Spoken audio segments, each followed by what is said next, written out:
Jack and Kathy Stockman love to encourage families to develop new traditions and make their celebrations more meaningful.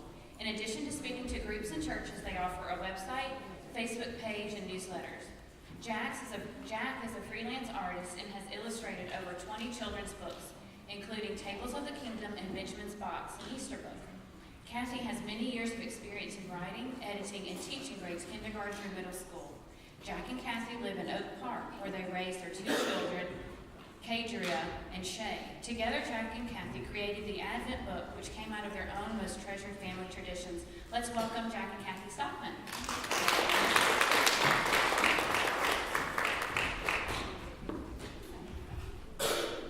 Today, we just both gotten over a round of flu, so I'm afraid there might be a little coughing going on, so please forgive us. But It's over, we're not yes. contagious. You have to shake that cough. It gets into an asthma thing, and so we're fine. We love to talk about celebrations and traditions, and I'm going to share one of my favorite stories with you really quick. It's having grown up loving the idea of celebrations and traditions. I had some pretty idealized images in my mind of what family traditions should look like. That my family didn't quite do a lot of the things that I imagined. And one of the things I thought was that as a young woman, I'd like to get married someday, and perhaps I'll marry into a family that will just have lots of huge history of rich traditions that I will adopt. That did not happen, but as it turns out, we got married in December of 1977, so over 36 years ago, and in August of that same year, my sister got married, and she found out that her husband's family did have some traditions that she was unaware of.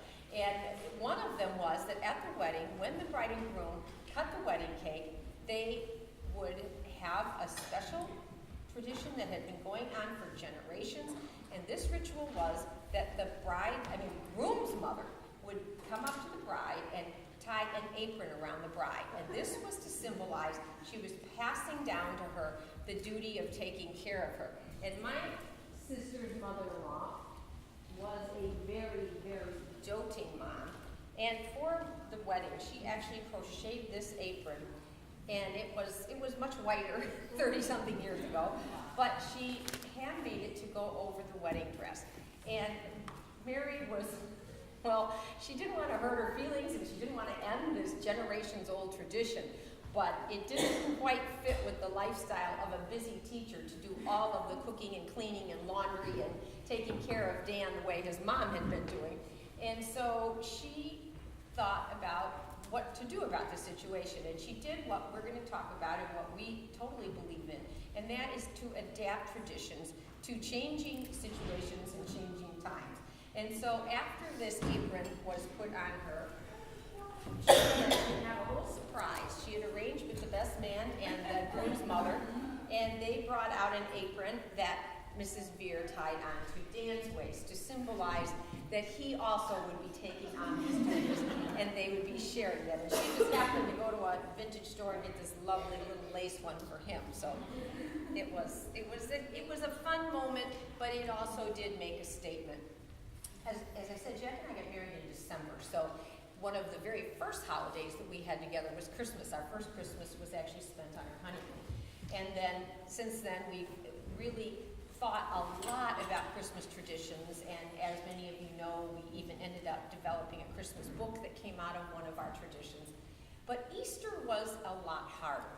Easter was a holiday that weren't as many resources readily available, even trying to research ideas. There were a few books on holidays and traditions in the library, but Google was not an option at the time that we were young parents, unfortunately. And If you find out how old our kids are later, just let you know, Kathy and I actually got married when we were in 6th grade. We're not old enough. And so some of the resources that are now available that we're going to share with you, we're not then, but there are some great things that we highly recommend. And what we're going to talk about is some of it's going to seem a little irrelevant in the sense that we're already at Good Friday. We're going to talk briefly about Lent, but then we're going to talk a lot about activities, fun, simple activities that you can do during what we call Holy Week that started on Sunday and ends in 2 days on next Sunday. with your children. Just fun things, some involve cooking, some involve making simple things. They're all extremely inexpensive and nothing Martha Stewart complicated. But we will talk about the ones from Sunday to Thursday so that you can remember them for next year, and then we'll talk about some ideas to do today, tomorrow, and Sunday. And we do have a slide thing, so if we can go on to the next one, and Jeff will start talking about Lent. Usually, we're going to talk about the Easter eggs in the book. No, Lent is first, I know. Okay. 40-day period, Easter begins. We know that Sunday is Easter, and there's so many things in the Old Testament and the Bible that use the number 40. You have Moses on Mount Sinai for 40 days, the spies were in Canaan for 40 days, Nineveh was given 40 days to repent, Noah's family spent 40 days in the ark, Jesus fasted 40 days in the desert. There's actually more things throughout the whole Bible, more stories that use the number 40, and that's usually in the context of that, there's things that represent fasting and preparing for things, and in this case, Lent, which starts, it's the whole season, it starts on Ash Wednesday, and it goes to Easter. It's 40 days, and you think, well, okay, if you count back, if you go to Sunday this Easter this Sunday, and you count back 40 days, it's like, well, that wasn't Ash Wednesday. It's Ash Wednesday's further back, and the reason for that, I didn't know this until like 12 years ago that during Lent, when people use this time to prepare for Easter, is that all the Sundays are not included in that time, in that 40 days. So, which I'm sure that growing up, I had cousins who were Catholic who very strictly observed Lent, and I went to a church where Lent was barely even mentioned. I hardly knew what it was. I just knew that my cousins had to eat a lot of fish and always gave up candy. And little did they know that they could have had the candy on Sundays, because traditionally Sundays is a day of rejoicing and freedom from whatever you've been fasting for. So you may not want to take advantage of that, just so you know. This year I've been using the opportunity to really focus, at least for myself, one of the things I've been doing is focusing on reading scriptures about being thankful, and asking God to help me be more thankful. And particularly if you end on Easter, it's the coolest thing in the world, is that Jesus, our Savior, rose. The idea that we copied from a friend. Well, copied from a friend. One of the things, since we do talks at Advent time and Christmas, this is an idea that friends of ours who've did for several years when their kids were growing up, where they take the Christmas tree trunk. I know there's less and less Christmas tree, real live Christmas trees, but particularly in Oak Park, people can go in the alley sometimes the day after Christmas you get them. And in their case, they have one of these that they put together using the trunk into a cross, notch it, and it's like about this big, using from the top of the Christmas tree. In my case, Kathy calls me Mr. Excess. I used and we do have big Christmas trees. And I drilled 7 holes in it. One of the things when you're making traditions for your own family, if you want to do something like that, we think it's cool because it's bringing in the concept of Jesus being born, at Christmas time, using something like that and carrying it over into using it for Easter.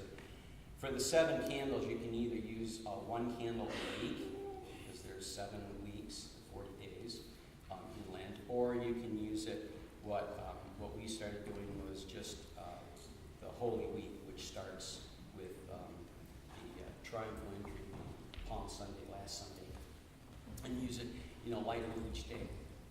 One of the things they did, one of the things our friends do when their kids were growing up is they would have scriptures that they chose for each day, and they would have poetry.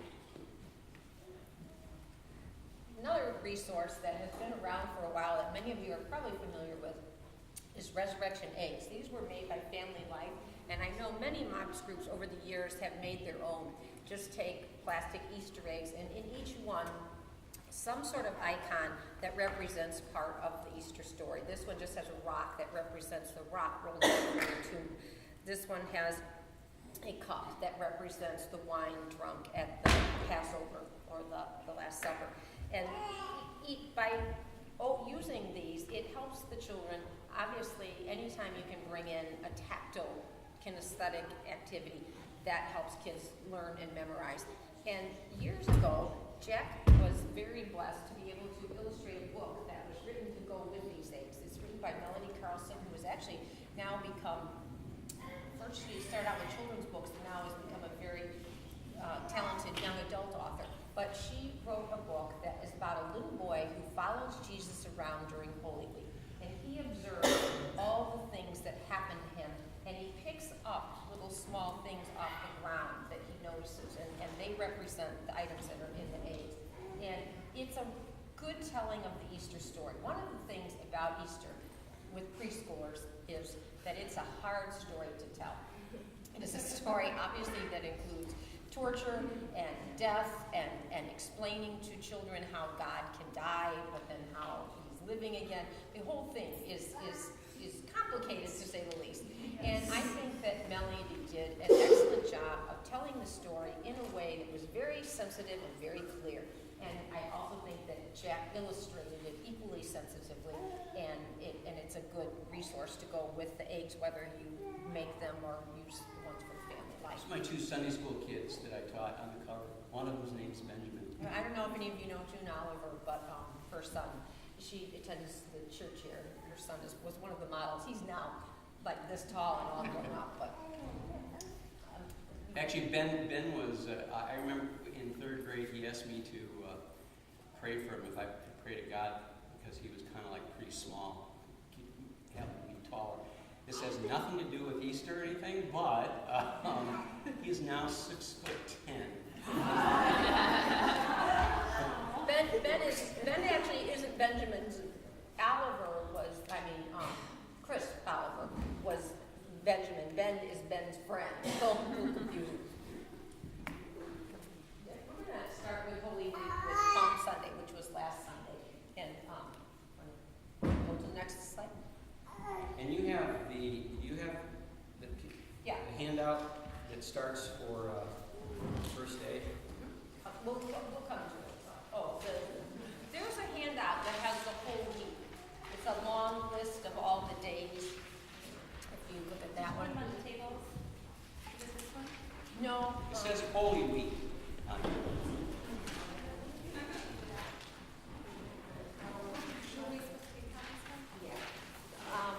It should have been in the folder, yeah, but if it's not, all of the handouts are pretty much on our website, so if anything is missing, I sent a folder, but it was compressed, and maybe some of the things didn't come out when it opened up.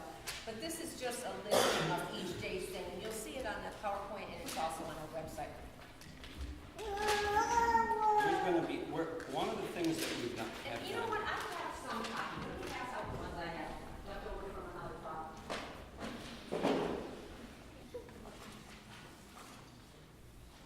We chose scriptures to go with each day in the Holy Week. And we don't know anybody that does all the ideas. This is something where, as we talk about the different days, you can choose one of the ideas that is most amenable for use with your family. If anybody ever does all these things, you should let us know. We'll put you on Kathy's website, and our website is getting extra credit. But I wanted to start out with the first day, which was last in Holy Week. Next slide, please. Which was last Sunday. Palm branches and palm praise. This is, to me, a really cool story. It's something that about, 12 years ago that I was studying for doing the talk, and I realized that there's a lot of really neat symbolism with palm branches when Jesus came in on the donkey. and everybody was there, and they're going like this. In the Old Testament in Hebrew, it's called Hosanna, they were saying. In the New Testament, in Aramaic, it's Hallelujah. Both of those phrases, they're salutations, and they basically mean King, save us. So this is the King, the triumphal entrance of the King, this story. In fact, each one of these days, they're taking scriptures back from, it's traditional that they took starting at Easter and going back. It's probably something, probably on this day that Jesus was doing it. And when you get the papers passed out here, there's 3 scriptures on the bottom there from Psalms, Zechariah, and Revelation. I'm not going to try. Kathy gets upset if I give a long sermon on this thing, but it's like this kind of exciting to me is that when I went through and was reading about the symbolism and all the different occasions in the Bible where it talks about people using the branches. In Zechariah, it's just really neat to know that when that was written so many years ago, it was looking forward and predicted Jesus coming into Jerusalem as a king, and people, it talks about them using branches. And when I found out that the word means King, save us, it's pretty neat because when God did save the Israelites from being slaves in Egypt, they went out into the desert, and God told Moses for them to bring branches, and they put branches like in the ground, like they protect them like in little tents. And then they actually had a Feast of Tabernacles, or tents, that was symbolic of the fact that God saved them. It's just kind of interesting, God save us, and just the symbols of, in that case, the tents making protect them, God protecting them from the Israelites and from the desert winds and things. And then I'll just say the last thing, hopefully pretty quick, is if you have to read this, Revelation 7, 9 through 17. I love these verses. It's if everything's over and everybody, there's a picture here of everybody standing, that's been saved by God. We're in heaven, we're spending, this is what it's all about, is spending time with the God that loves us so much. And he says, this story, when you read it, everybody's holding a branch, and God is saying to us, I will be your God, you will be my people. And it's like he saved us. He did it all. It's just, I can't, it's very difficult for me to read that without being a little involved and crying. But we have ideas. If you decide to do this with your kids, we have some ideas that to use when you're talking about that story to the kids. One is we just do, we always try to make traditions something that's tactile and it's fun and doable. And one of the things just tactile for kids is like on Palm Sunday, a lot of times they do it in Sunday school, but if you can get branches ahead of time before, just go around with the kids and saying Hallelujah, or after you tell them the story about Jesus coming in and everybody's waving branches, and maybe let them know kind of the symbolism of what they were doing. Thank you. You should have and you can use those to make these. You could do one of a couple of things. One is put green paper in your copier so that it comes out green, or print that off on white. Let your child just scribble the entire page green, but then use the lines to cut around on the branch. So unless you're a type A personality and want to try to color in the lines, but I think it would be much simpler to just color the whole page.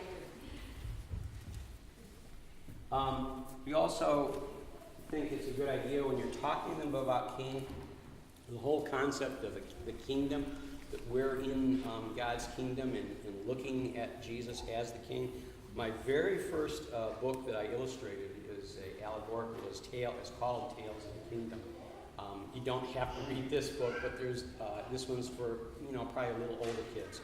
But to get ideas and stories that talk about kings to help the kids understand is a good thing to do.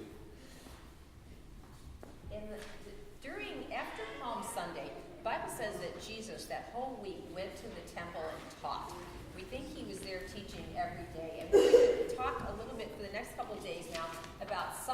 things that he taught that week. And Monday, he talked about We're prayer. talk a couple days? I thought we were only talking until like 4. About a couple of the days. And this one is the story. Now do you all have these now for the date for Monday? You have to notice, by the way, Palm Sunday, look how we just said praise and palm branch, and now we say prayer and pretzel. Pretty cool, huh? Alliteration. Kathy's not too happy about the fact that when we purchased this thing as a prop, all of a sudden she noticed, like right before we did our first talk with this, that there was a bite taken. I had no idea who did that. She's not too happy about that. One of the things, this story is the famous story where Jesus went into the temple, and everybody was coming to there, and they were coming at this time of the year to present their sacrifices to God. Sacrifices is symbolic of what they were doing so that they could keep communication with God. If they had sacrificed, that's how that represented that they gave their dove or anything, that's how they kept communication with God. And that's what prayer is, it's talking to God. And so when Christ came in and he saw everybody selling things, the reason why he got upset is because you had to have a perfect dove or a perfect lamb or a perfect however much money you had. It had to be blemish free, and they were charging like exorbitant fees for these things. So it made it really difficult for people, particularly poor people, to be able to purchase the proper sacrifices. And so in a way, what it was doing is it was making it difficult for the people to be close to God and talk with God. So he got really angry. He turned the money tables over. And interesting, what he said in that context was, this is the house of prayer. Prayer is talking to God. And so he was angry because they were making it difficult for people with God. So one of the things that's a tradition of prayer, not real well known, but is a pretzel, because of the fact that particularly Jewish people, when you see them pray, they cross their arms like this. And so that's what. And we have, if you want to choose this day, we have a recipe for pretzels. And tradition that we do not follow. I actually did a little poem to go with it that you could read to your kids if you make the pretzels. Some people fold their hands when they pray, but a long time ago, Christians chose a different way. Arms folded across the chest was common, they said, and it inspired a tradition for Lent that would stay for hundreds of years. Pretzels have reminded people to pray, and that's why we're going to make some today. On the next day, when Jesus went to the temple, he was asked by the teachers there, and trying to trick him probably, but what is the greatest commandment? And he said, of all of the commandments, the most important is you must love the Lord your God with all your heart, all your soul, all your mind, and all your strength. And so on Wednesday of Holy Week, we like to focus on Tuesday on love for God and showing our love for God.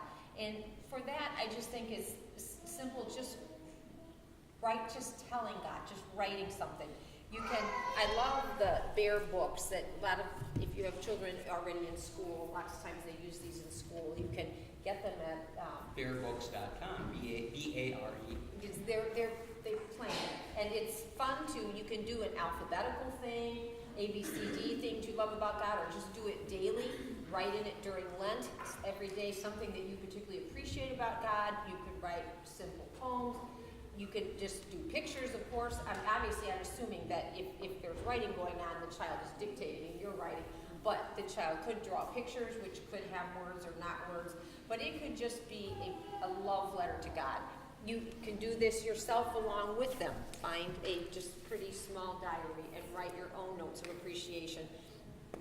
You could do a mural or a frieze along the ceiling with pictures pasted together, but a poster where every day you add to the poster. But anything that is a tangible expression of love for God. And the next day is the second commandment. The second commandment is equally important. Love others as you love yourself. And for that day, we're just going to talk about giving gifts to show love. And one of the most common gifts that is often given at Easter time is the Easter lily. Talk about what it means. In there, do you have a little, another pass out for that? Did we get that? Go to the next slide, and yes.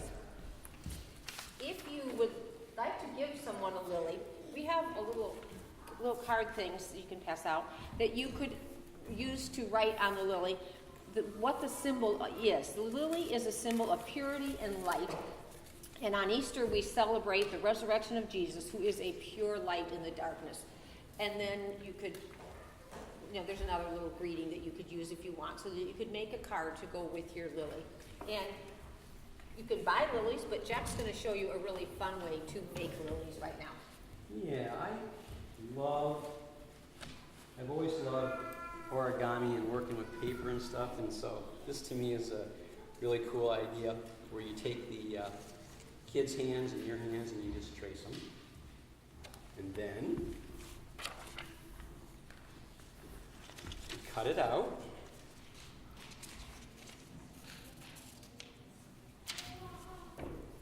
And then, may I have a piece of paper, a piece of tape?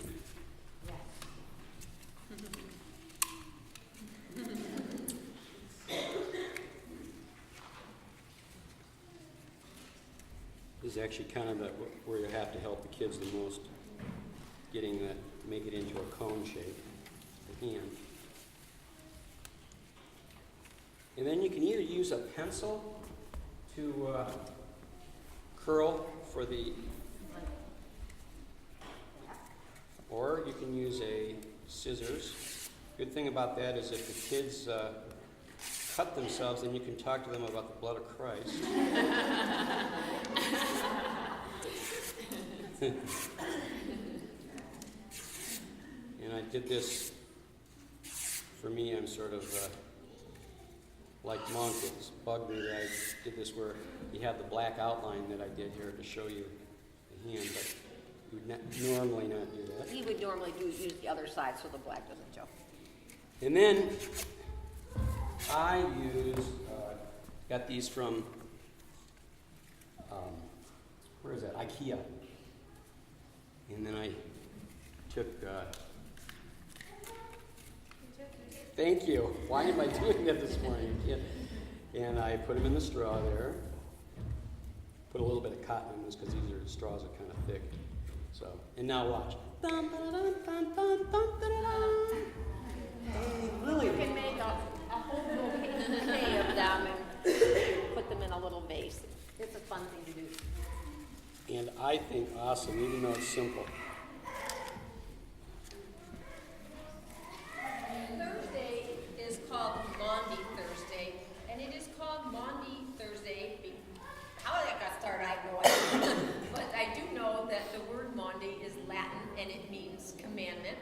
And it comes from Jesus saying, "A new command I give to you. Love one another as I have loved you, so you must love one another." And Thursday was the night that Jesus had Passover with the disciples. It was also called the Last Supper. It was when he offered the bread and wine that he said symbolized the body that he was going to sacrifice for them and the blood that he was going to shed. So Thursday night, many churches have very special services. Sometimes people do a Passover dinner. A lot of what happened at the Passover was foreshadowing of Jesus coming and Jesus' death. And all the elements of the Passover dinner are very symbolic. One of the handouts should have been a recipe for a Passover dinner. If you would like that, they do have it. If you don't have it, they do have copies of that. But it's not something you would probably want to do every year. It's a fair amount of work. But we actually have done it as part of a group with friends. And it was a meaningful some papers here that tell you what you would need to serve and why you serve it. You know that. And there also are available online, and if you look at our website, it could tell you where to get it. Books that have readings that go along with the whole night, that have prayers and scriptures that follow along. A much simpler way to do it would be to get matzah crackers. These crackers are called a way of doing unleavened bread. The whole Passover story was that the angel of death passed over the Jewish homes where they had put the blood of the lamb on their doorpost. And the next morning, they had to leave town in a hurry because the Egyptians were quite angry at what happened that night. And so God had told them ahead of time, you do not have time to wait for your bread to rise. Just cook flat bread and leave. And so one thing that you could do with the children is have some flat bread and explain to them why they do this, what it symbolizes. Want to pass these around? They actually taste pretty good.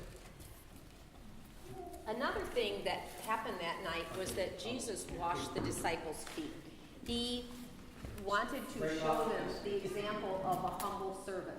And I have gone to foot washing services, and it is a very meaningful experience. For some children and even for some adults, it can also be an uncomfortable, sort of embarrassing experience. And during the time that Jesus did that, in that culture, it was very common. People mostly wore open sandals, and they didn't have paved roads, so you'd get somewhere and your feet would be very dirty.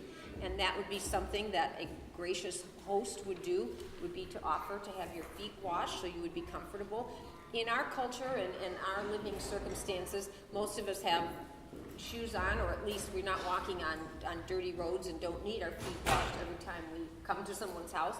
And I think that an equivalent thing that a child might do that would show humility and service, but maybe wouldn't be as uncomfortable, is to clean shoes for members of the family or for grandma and grandpa or someone. And there are wonderful shoe products now that are very simple and not messy to use, but that would be a way of doing a very humble equivalent service and explaining who Jesus was, that he was the king of the entire universe, and yet he took on one of the most humble jobs that anybody could do. And that's a good activity today. Moving on to Good Friday. Today? Yes, today. Good day. It's good because Jesus chose to go to the cross. He could have fallen down 10,000 years to save himself. Or he could have chosen not to do it, but he did, and that's good. And so the story is about the cross, him going to the cross and being crucified. And that, as we said before, we've done a lot of studying. We have friends that are psychologists that say that for kids, with preschool kids, it's not even something that they can actually comprehend. But can tell them the story. And we have a number of different tactile things to show them and that they can do. And here, you want to just leave it on here? This is something that you can make with the kids. A crown, when he was crucified, had a crown of thorn. This is Play-Doh. It's made, wound around, and then you take toothpicks and break them off and put them in there for the thorns. And the kids, it's sharp enough, that the kids can feel and get the concept of, how mean and what they were doing to him then. And when you talk about the cross, You can also make a simple ring. I've braided that one, but you can also make, which is what we show there, is just a big snake type ring. We're Just simple. we didn't pass these out, right? Okay, right. We're passing out now a couple things for This is just extras of this. Okay. For two things for being tactile. One is there's like a puzzle using the cross. Where is that? In the envelope here. Okay, well, let me just just show you this. When you get this, This is a cross. The cat, you put colors on the cross there. You just, what it is 1, 2, 3, 4, 5 pieces that are cut out, and it's basically a puzzle.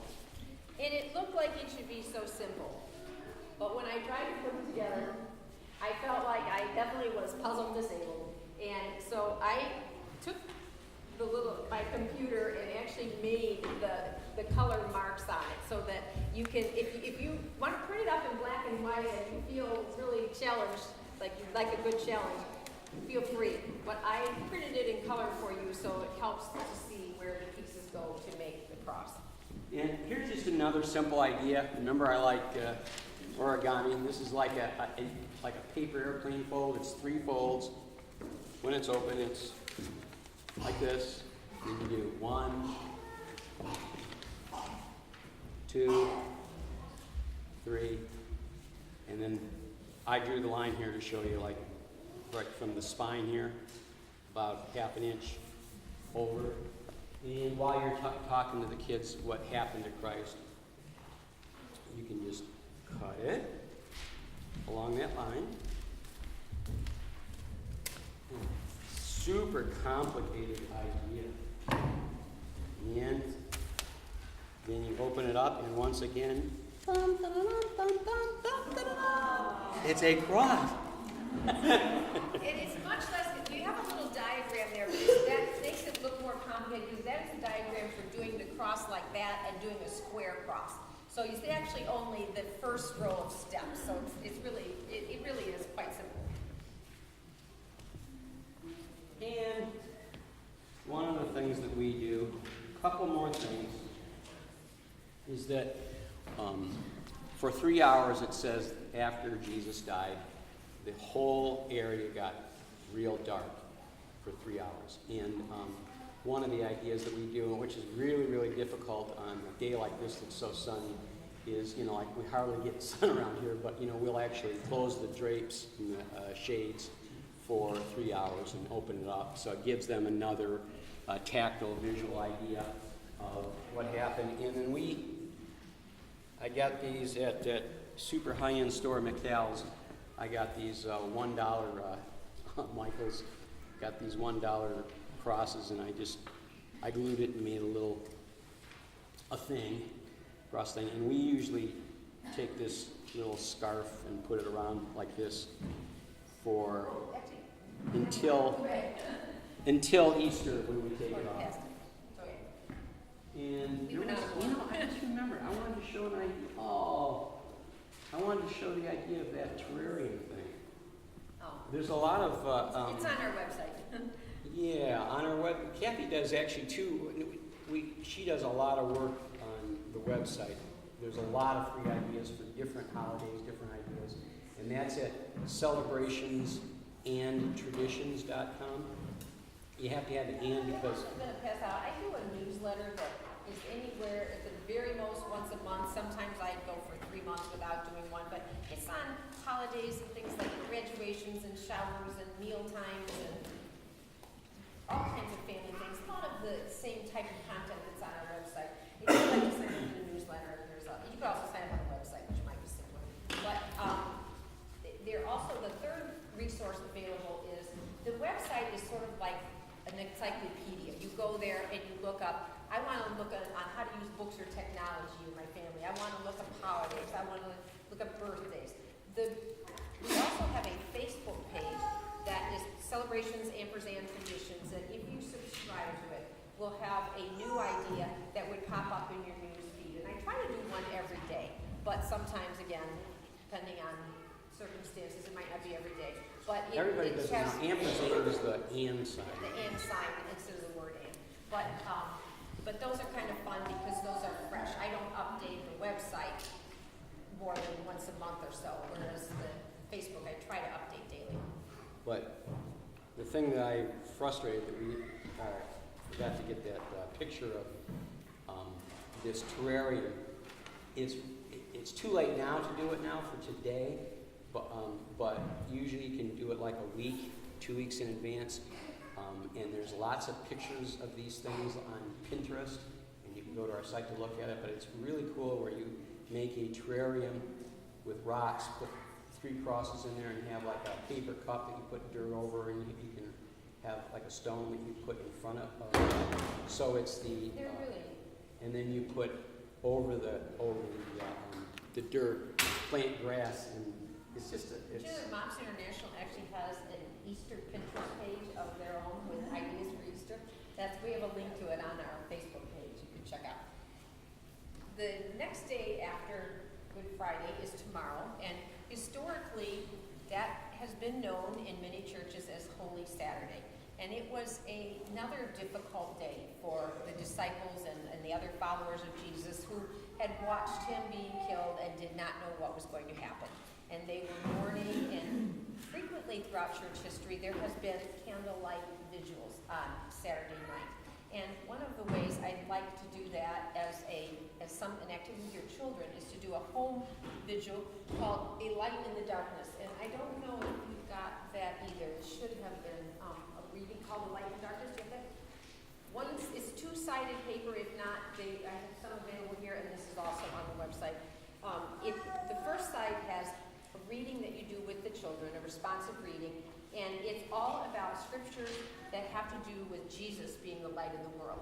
And the response from the children should be, Jesus is the true light. He gives light to everyone.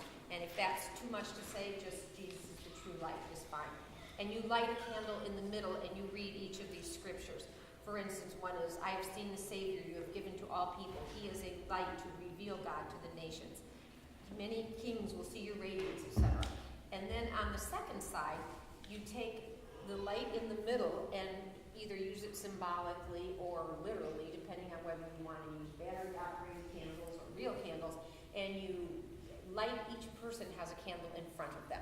And then we read verses on how we are to be light in the world, that Jesus makes us the light. God, you have brought light to my life. You light up my darkness, and you show others the goodness of God because he has called us out of darkness. So again, the children would read the part, Jesus is the true light. He gives light to everyone, and do this. The other thing that is fun, there's a couple recipes that have been around forever for resurrection cookies, and there's another one now that's similar to it that uses marshmallows, and I think we ought to have tried that one. We have made the resurrection cookies many times, and we did them yesterday, and they did not turn out. So we have some cookies here that these are what we could scrape off the pan. I don't know if anybody's ever heard of America's Test Kitchen. Like I get, I have, I purchased that website, and I haven't subscribed to it, and I get one of their like Cooks Illustrated, and I think I should be in the American Test Kitchen because I'm always changing recipes. And this last night when I made these, I use half the sugar because I don't like it. And normally, what these cookies do. Now, do you have the pass out of this one? Okay. We'll make sure we're going to pull it. Okay, all right. Make sure everyone gets in. All right. All right, we have. There's a bunch of them. Are we having it on the newsletter too? And it is on it's easy to find on the internet, period. But And all the ingredients that go into these cookies, when you're doing them, you talk with your kids about the different aspects of Jesus' crucifixion. And then you turn the oven on to 300 the night, Saturday night before Easter. And then you you put the cookies in the oven, you turn the oven off. The key, turn the oven off. So it's 300 degrees, and then it'll just be cook overnight, as the temperature goes down. And one thing that's kind of cool also is you put a piece of tape, duct tape, whatever, like a little piece of tape on the sealing the tomb. on the oven, so you're sealing the tomb. And then when you open it up in the morning on Easter, the thing is with the cookies is generally, if you didn't experiment and use half the sugar to make them less sweet, if you didn't, usually when we pass it around,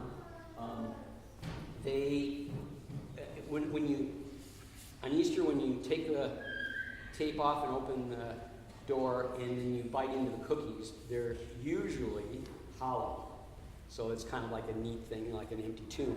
In this particular case, I invented by having half the sugar. I think that's what happened, is I invented a super awesome cookie that's very tasty and very tacky and chewy. However, It is not hollow, so. You can pass those around, and it does give you a sense of what they taste like, even though it isn't the right texture or shape. We also, on Sunday, when we wake up, besides opening the oven and taking out, did you want to talk about the other cookie real quick with the marshmallow? Oh, yeah. One of the things we try to do is, if anybody, particularly afterwards, if you have a tradition or celebration that you particularly enjoy, it would really be nice if you would share that with us, because we try to rip off as many, share as many ideas with everybody as possible. And one of the ideas that we got from a MOPS group probably about 5 years ago is, and this has less risk of it not working properly, is you take crescent rolls, that you unroll, and then you put marshmallow in the middle of, you lay it out the triangles, put a marshmallow in the middle, wrap the marshmallow up, and then put sugar and cinnamon on the top, and you cook that, and then the marshmallow melts in the middle, so you have an empty tune concept with that. And it also sweetens it, of course. And I also, I think on what I forgot to mention, I just remembered now that on Good Friday today, a lot of the tradition, particularly strong in Europe, is to have hot cross buns. I know that Panera right now at this time of year sells hot cross buns.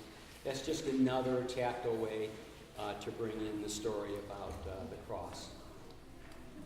Easter Sunday morning, we have a tradition that I started in our house many, many, many years ago of turning on the Alleluia chorus to wake the family up. And Yeah. sometimes This is us on used Easter. an Easter song like Come on the Radio. I would put it in, speakers or boombox or in the house or whatever. But when we first started, actually, we had a record player. We had the Messiah on the record player, and I would actually play the record. And then we got to where we were on shots and had cassette tapes, and then CDs, and now MP3s. So that part of it's changed, but the tradition of waking up to joyous music on Easter is one of my favorites. Yeah, when Shay called me old school for having a CD, I thought, it's time to switch over. So one of the things that also is a tradition in the church for hundreds of years is to greet each other with the words, He is risen, and to respond, He is risen indeed. So it would be fun to teach your children to respond. When you wake them up, say, He is risen, and they should know to say in response, He is risen indeed. And then to even make it more exciting, have things like Go around the house and just celebrate. when they're singing, like again being tactile. Happy day. Balloons, whatever. All right, it's possible that I also like doing this, but I'm not telling you if I do. I'm going to close with one last thing, and that's a few ideas for using Easter eggs. Just real briefly, if you do Easter egg hunts, a couple of simple hints for those. One is that a MOPS mom shared this idea, and I thought it was very practical. When we had 7 cousins that traditionally spent Easter together, and of them, there were 2 boys who were on the older end of the spectrum, and then one real little one, and then some sweet little girls. And the 2 boys were the most aggressive about finding the eggs. They were excited about it, they were enthusiastic, they put their heart and soul into it, and unfortunately it meant that frequently they found most of the eggs and there were many left. And one of the ways that you can avoid that is to give each child a different color of egg to look for. So when they find all their eggs, they have them. Then you also can put things in them that are more appropriate for that child too. For some reason that sounds like candy that you know they like or something. sounds like an idea to me that a mom made up, not a dad. You can also have them partner with the little kids to help them. But another idea is to put the items from not Benjamin's box, the resurrection eggs, in the eggs. And what I would do if you do that is if I were a little kid and I were hunting eggs and my cousin found one with a piece of chocolate and I found one with a rock, I would not necessarily be very excited. But the idea is that you bring that egg to your mom or dad or aunt or uncle and grandma and tell them this is the rock and this is what it stands for. And then in exchange, you give them that rock so that they can put it away to use again, and give you a piece of chocolate or coin or whatever that is Tickets to bigger Disney and World. better. That is bigger and better than the ones that are in the regular eggs, so that it becomes a special kind of egg. 3 things that we have done with eggs that we have really enjoyed are, one is to put 2 baskets out in a foyer or on a table and have one of them just have, actually both of them when you start out are empty, but put out some slips of paper. And you might put out a note or you might explain it verbally, but the idea is that people are invited to write down a prayer request on the piece of paper, put it in an egg, and put it in the box that is the second one until it's full. And then when people leave, invite them, if they would like, to take 1 or 2 eggs with them, take them home, and pray about those prayer requests. Pray for the people who wrote that down. These can be anonymous or not. People can decide whether to put their name on them. But our family has done that and found it to be very meaningful, and people have enjoyed participating. In our particular case, our extended family they're not all Christian, but it was interesting that, it's something where you could choose to participate or not. Like it's easy just to let it go. And it was interesting that one of, you want to say that? It's all right. One of my sisters who I wouldn't have expected to let me know that she'd been praying for me. And in another case, we did it with some extended family. And in the meantime, we had set a 40-day time for people to pray till Ascension Sunday. And one of the women lost her husband, and we were at her funeral, and she came up to me and mentioned that she was praying about the request I put in my egg, which under the circumstances obviously had a huge impact, that she had taken it that seriously, that even under such extreme, difficult circumstances, she was still praying. But another thing that you can do that is kind of fun is to, by each person's place at dinner, is put a question. If you have ever heard Jack and I speak before, you know we love conversational questions. At Christmas, we use them in little, what we call goodie bags, little gifts. We've used them on New Year's Eve, on Thanksgiving. On Easter, we'll ask all kinds of questions that, and if you have copies of some questions, if you need some ideas here. It might be about the Easter story. It might be about spring. What signifies spring to you? Things like that. And you can, if you put the names on the eggs or use place cards, then you can make them appropriate to the person. Because sometimes certain questions, either this level of sophistication or the amount of spirituality involved may not be. So that's a fun thing to do. And the other thing we do is readings. And I'll use all kinds, for little children, you can just put a little picture inside their egg and they can pull out the picture and share it with everyone. For older people, there are poems about Easter and poems about spring and scriptures about Easter. If you like, I don't print those up because a lot of the little poems are copywritten. And so, but if you like to see some of the ones we use, if you email us, I could send back a list of readings that we've used inside the eggs. But there are a couple things I like about that. One is it brings the family together in a shared activity. It's so easy on holidays for people to kind of go off on their own. The kids will be playing games. In some families, the women will all be in the kitchen cooking. In our family, it's really the men that are likely to be in the kitchen cooking. But like at Thanksgiving when the men are cooking, the women are watching football. Yeah. We're not big football watchers, but the men are cooking on Thanksgiving. But it is a way to get everyone together, that everyone has a chance to participate, have a shared experience that you'll remember together, and it puts emphasis on the holiday. Why are we getting together? What are we celebrating? And let's talk about that. We've given you, obviously, a ton of ideas, and we'll told you at the beginning and we'll repeat it. We have never done all of these ideas. There are things that you can choose from depending on your kids' interests and the age of your family. But we hope that you'll find which ones work for you and which ones you might want to make into a tradition.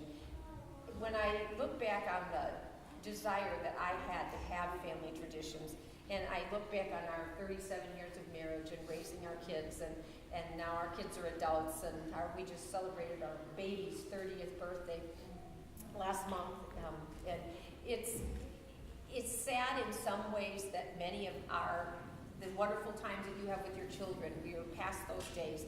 but we are in a stage of life where God has given us the blessing of sharing the things that he gave us with young moms, and that's something that brings joy too. So thank you for inviting us to do that. We'd love to answer any questions you have, and please, I also brought some books, some of our favorite Easter books you might want to look at, and just check everything out. Hey, done by the bell. Yeah. Is there one idea that somebody would like to share, or what do you I think? had a question. Yes.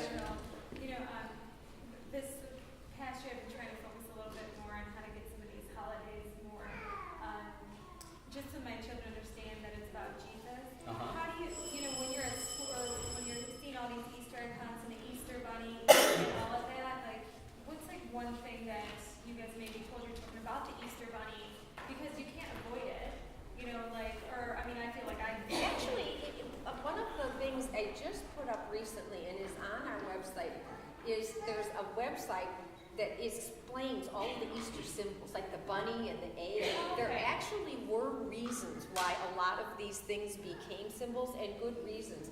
Okay. And I don't have them all memorized, but I can, if you look on our website or our newsletter, or even I'm pretty sure it's on Facebook too, there is a link to a page that I thought did a good job of explaining a lot of the common things that we use for Easter symbols. And it's a lot of it revolves around new life and growth, and the Jesus when he rose again, and we have new life because of him. A lot of it, and that's the connection between spring and Easter too, in a lot of the decorations that we do. I have a number of friends that we've done a lot of talks to MOPS groups, and there's like at Christmas time, people have moms and dads have questions about, like, what do we tell them about Santa Claus is real, or at Easter time we talk about the Easter bunny and everything like that. And we have some friends that feel very strong. Really strong about not making sure that they tell the kids those aren't real and everything. In our particular case with us, is we always just had fun with that, and it's like we never felt like a need to tell them that Superman and Batman weren't real. It's like what we did was more proactive, is tell them focus, just say on what is real. And if you want to make the Easter basket less secular, there are two options We that did a lot of this. did.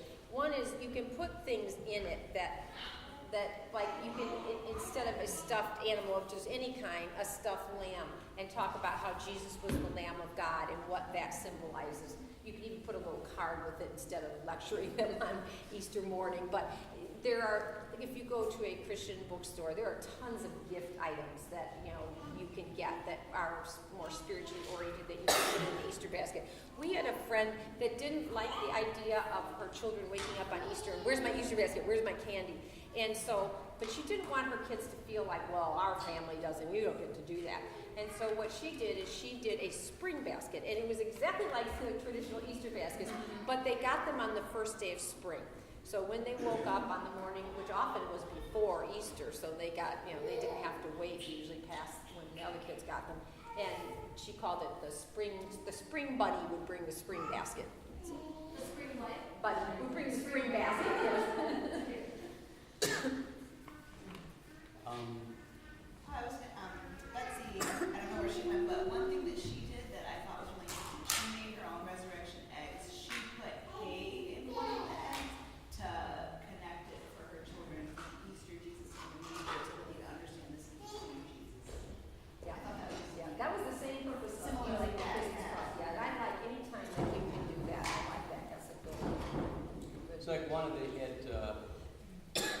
at Christmas time, one of the MOPS, and this was way long ago, gave us the idea of using their unity candle in the middle of the Advent wreath. When on Christmas Eve, they would light the unity candle, and since you're only lighting it one time on Christmas Eve, that's like bringing a celebration from your marriage, and the whole concept of Christ bringing the two together, into Christmas. Well, you could also use it for the light and the darkness reading in the middle. So we like doing that, like bringing it. Mine is not a question, but kind of like a word of encouragement, I guess, or your outlook, whatever. What would you say, like, I would love to incorporate traditions, I would love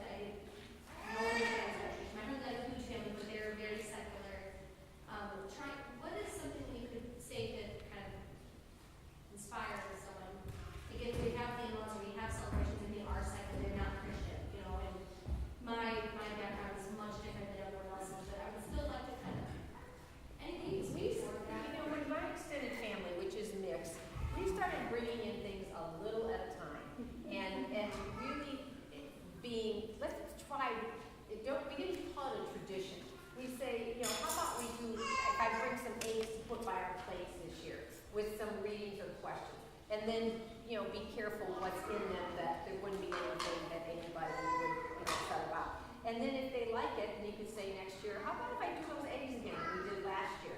And that's how our family, extended family traditions became traditions. They never started out as we're starting a tradition. We started out as we're going to try an activity.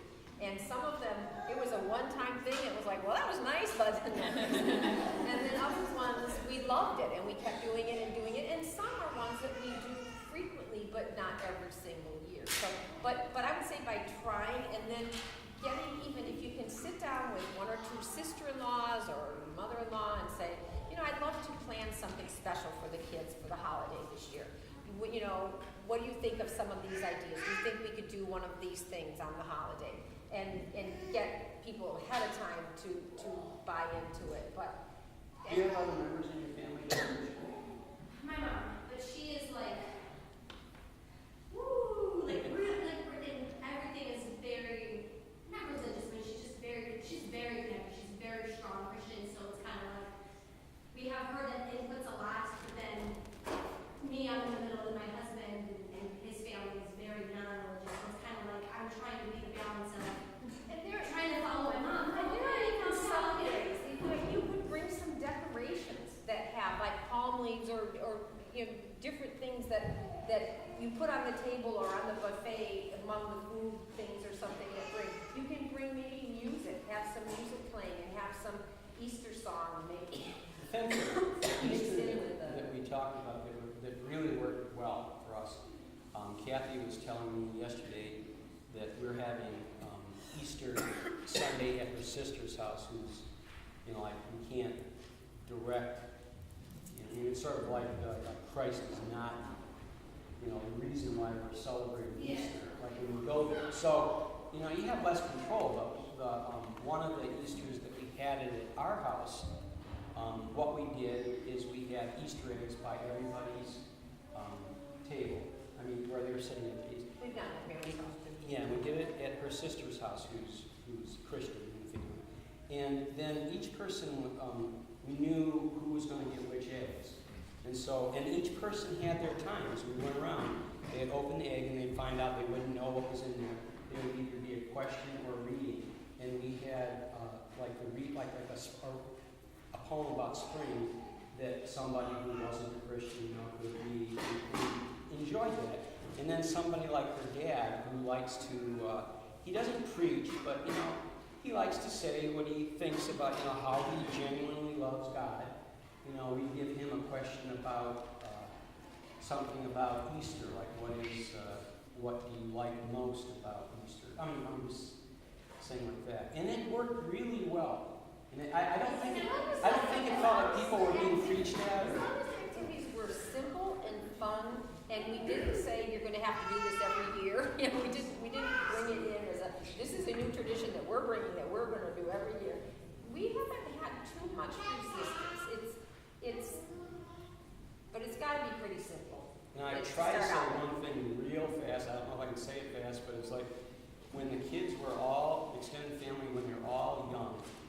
At Christmas time, a week before Christmas, Kathy and her sister would, on Saturday morning, they would videotape a play that the kids would do. You wouldn't be like doing tons of any advanced work. Be feeding them lines, like for that day, for that morning, and then they would show it would always be some version of the Christmas story.